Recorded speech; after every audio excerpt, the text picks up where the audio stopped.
Enguany es commemora el 120 aniversari del naixement del músic valencià José Iturbi i per a retre-li homenatge, el Palau de la Música ha organitzat una exposició, José Iturbi i l'Orquestra de València, una mostra que viatja per l'itinerant vida del pianista valencià que va conquerir Hollywood amb les seues bandes sonores.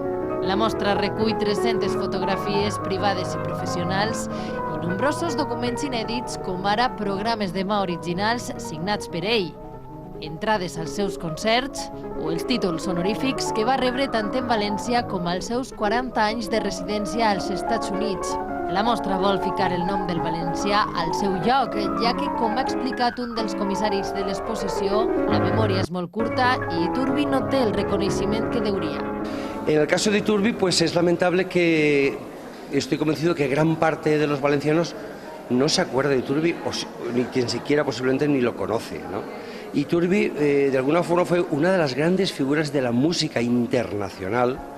Per a tots els que vulguin conèixer més a prop este geni valencià, l'exposició estarà oberta fins el proper 31 de maig.